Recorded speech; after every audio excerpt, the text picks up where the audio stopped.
Good afternoon guys, hope you are doing very well. So आज की दिन की शुरुआत हो चुकी है। दिन की शुरुआत आज हो रही है कुछ थोड़ी सी दोपहर को। और हम लोग अभी, मैं तो खा रही हूँ एप्पल। और ये देखिए, आप मैं देख सकते हो कि मैं एप्पल खा रही हूँ। बहन क्या खा रही है, बहन को देखते हैं वो क्या कर रही है। ये रही हमारी प्यारी बहन जो खा रही है खिचड़ी, मूंग दाल की खिचड़ी, क्योंकि उसकी कल रात को थोड़ी सी गैस्ट्रिक प्रॉब्लम्स हो गए थे। क्योंकि कल उसने हमारे घर गेस्ट आए थे और उसने एक पीस ढोकला खाया था। एक पीस ढोकला खाने से ही उसकी तबीयत ख़राब हो गई।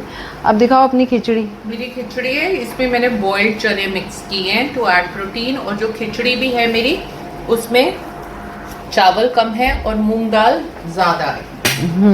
Okay, good good. और दिखाओ तुम्हारे घर आज क्या काम हो रहा है, जरा बाहर दिखाओ। दिखाओ। एक यहाँ के पर्दे हट चुके हैं, धुलने को जा चुके हैं दिवाली की सफाइयों के तहत। और बाहर हो रहा है भैया, फाइनली माली भैया आ चुके हैं। फाइनली हमारे घर के पौधों की कटाई छटाई हो चुकी है। न्यू तुलसी जी लग चुकी हैं और इनमें खाद भी डल गई है। और अब पौधों के काफ़ी क्लियर लग रहे हैं और बाहर के पौधे भी अब मच बेटर लग रहे हैं सिचुएशन में। जैसा कि आप देख सकते हैं, नहीं तो सारे टूटे फूटे और अलग अलग हो रहे थे। अब ये इतनी कटाई छटाई के बाद अब पौधे बेटर हैं और देखने में भी अच्छे लग रहे हैं। सो गाइज, हम आज फिर निकल पड़े हैं अपनी राउंड। आई डोंट नो, अब तो काउंट भी ख़त्म हो गया है। Second, third, fourth round of shopping जो भी है, जा रहे हैं फिर से शॉपिंग।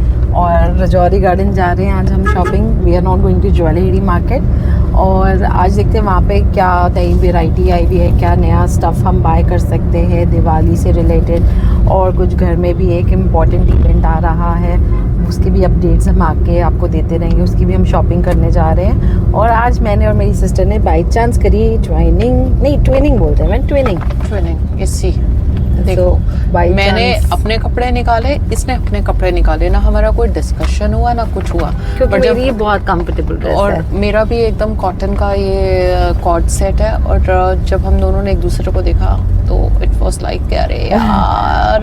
और हमारे डैडी अगर हमें इस तरीके से देखेंगे तो कहेंगे बेटा हमारा तो सर दर्द हो गया है, ये तुम्हारे ऐसे designs, he can't handle geometrical designs very well. उनको प्रॉब्लम उनको देख के आईज में कुछ हो जाता है एंड उनको ऐसा लगता है मेरा विजन डिस्टॉर्ट हो रहा है, तो उनको हेडेक हो जाता है।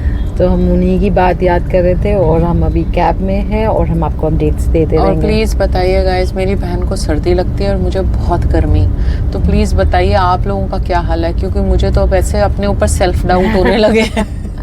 मेरे लिए तो भाई प्लेजेंट वेदर आ चुका है। मेरे लिए रात को प्लेजेंट वेदर है वॉक करने के लिए, पर ड्यूरिंग द डे बहुत गर्मी लगती है मुझे, बहुत ज़्यादा। इसका ऊपर वाला हिला हुआ है। आप प्लीज बताइएगा आपका क्या सीन है आजकल।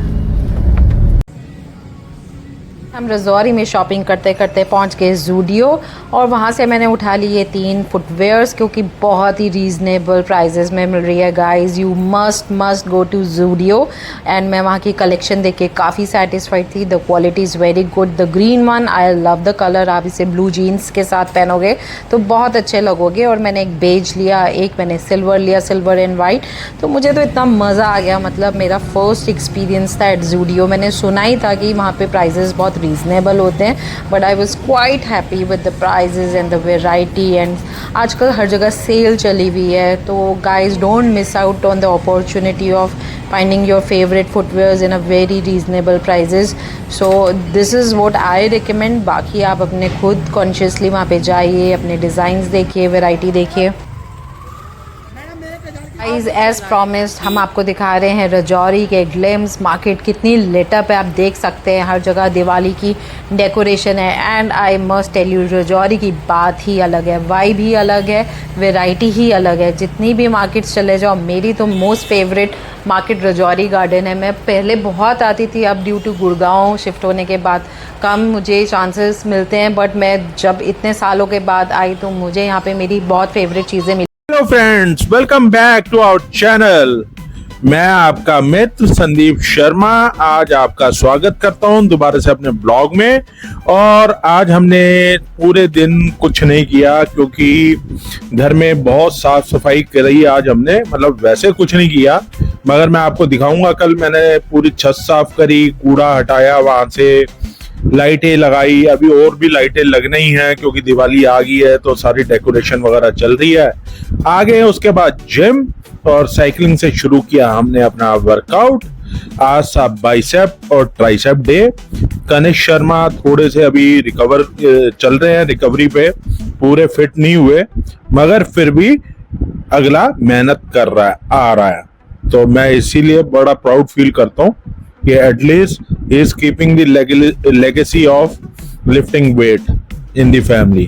तो मैं शुरू से पावर लिफ्टिंग करता रहा हूँ और ये भी मेरा जो बेटा है वो पावर लिफ्टिंग करता रहा। सब जूनियर में दिल्ली स्टेट नेशनल खेला हुआ है, उसके बाद भी खेला, but some certain songs after 12th इसकी एजुकेशन ने इसे बिजी कर लिया था, तो पावर लिफ्टिंग छूट गई। फिर इसने अपना जो है वेट ट्रांसफॉर्म किया, वो भी मैंने आपको पिक्चर्स शेयर की हैं कि कहां से कहां तक ये 128 किलो से 72 70 तक आ गया। मतलब आया तो ये 65 68 तक भी था, तो अब इसने अपना जो वेट है वो 75 तक ही होल्ड करता है, इससे ज़्यादा नहीं करता। ये मैं बाइसेप कर्ल करता हुआ इस मशीन पे। इसके बाद मैंने किया ट्राइसेप। आप देखोगे कि मैं बेंड हुआ हूँ, लोग कहेंगे कि भाई आप बेंड क्यों हुए हो, सीधे रहना है। तो भाई सबका अपना अपना पंप लेने का तरीका है, मेरा ये पंप लेने का तरीका है। ये हमने जो है वो फिर हैमर अपना कर्ल की, बाइसेप कर्ल की डिफरेंट मशीन से। तो इसमें कनिष्क शर्मा देखिए आप कितने धीरे धीरे तसल्ली से सेट मारता है, जल्दबाजी नहीं करता अपने पापा की तरह। तो ये पूरा पंप लेते हुए अपना बाइसेप का रूटीन पूरा कर रहा है। आप इसके बाद मेरा वो देखेंगे तो मैं शायद जल्दी जल्दी करता हूँ। आज मैंने बेल्ट लगाई थी, ये मेरी बेल्ट जो है पावर लिफ्टिंग की बेल्ट है, काफी टाइम से घर में पड़ी थी, तो इसे भी यूज करते रहना चाहिए क्योंकि जो चीज यूज नहीं होती वो ये खास तौर से इंजर की बेल्ट है, पड़े पड़े भी खराब हो जाती है। जैसे आपके लेदर के शूज वगैरह रहते हैं ना, यूज नहीं करते तो उनके पड़े पड़े खराब हो जाते हैं, तो इन्हें कभी ना कभी यूज करते रहना चाहिए। और वैसे भी जो है आपका जो कोर को ये टाइट रखता है, तो उसके लिए जरूर आपको पेट ज्यादा लग रहा होगा, मेरे इसने मैंने टाइट करके बांधा हुआ ताकि मेरे पेट को ये दबा के, लोअर बेली को दबा के रखे। तो ये था मेरा सेट बाइसेप कर्ल का। और बाइसेप कर्ल करते करते हमें 2-3 चीजें अपनी पुरानी शेयर करते हैं। तो जैसे लास्ट ब्लॉग में हमारी बात हो रही थी पावर लिफ्टिंग की, तो अब नेक्स्ट टाइम जब भी मैं पश्चिम विहार जाऊंगा वहां से मैं अपने मेडल और अपने सर्टिफिकेट लाऊंगा और उनकी स्टोरी आपको बताऊंगा। बीच बीच में से थोड़े से ग्लिम दे देता हूँ कि मैं, मेरे उस्ताद जी, मतलब गुरु जी, उस्ताद जी नहीं गुरु जी, अशोक शर्मा जी, साथ में पिंटू भाई साहब जो तेजपाल सिंह है अपना रानीबाग से, और डॉक्टर सोम और एक और मैनेजर था। हमने जाना था जर्मनी टू डेनमार्क। ठीक है, हमारी फ्लाइट थी जर्मनी म्यूनिक एयरपोर्ट की और डेनमार्क की, वहां से हमने कनेक्टेड फ्लाइट लेनी थी। तो म्यूनिक उतरे, हमें इमिग्रेशन क्रॉस करते हुए टाइम लगा, तो हमारा पहला प्लेन टेक ऑफ कर गया था। अच्छा, तो हम उस जमाने की बात कर रहे हैं 2006 की, जबकि इंडियन एयरपोर्ट जो था, न्यू दिल्ली इंदिरा गांधी एयरपोर्ट, इतनी बुरी हालत में था कि मैं आपको क्या ही बताऊं। और म्यूनिक एयरपोर्ट में ऐसा जैसे उतरे ना, तो मेरा तो पहली बार एक्सपोजर था, तो मेरे को ऐसा लगा कि पूरे फ्लोर पे पानी डाला हुआ। तो वॉक इन एक्सीलेटर मैंने पहली बार वहां पर देखी थी, इतना बड़ा वो था कि वहां पर वॉक इन एक्सीलेटर लगी थी। तो आपको इंटरनेशनल से डोमेस्टिक तक, अब तो इंडिया में भी ऐसा ही हो गया है, मगर उस टाइम बहुत बड़ी बात थी कि भाई आपको किलोमीटर, 1.25 किलोमीटर, 1.5 किलोमीटर चलना पड़ता था कि एक उसे अपना इंटरनेशनल से डोमेस्टिक जाने में। तो इतने में हमारी फ्लाइट निकल गई, लुफ्थांसा की फ्लाइट थी, मगर बहुत ही स्पोर्टिंग लोग थे।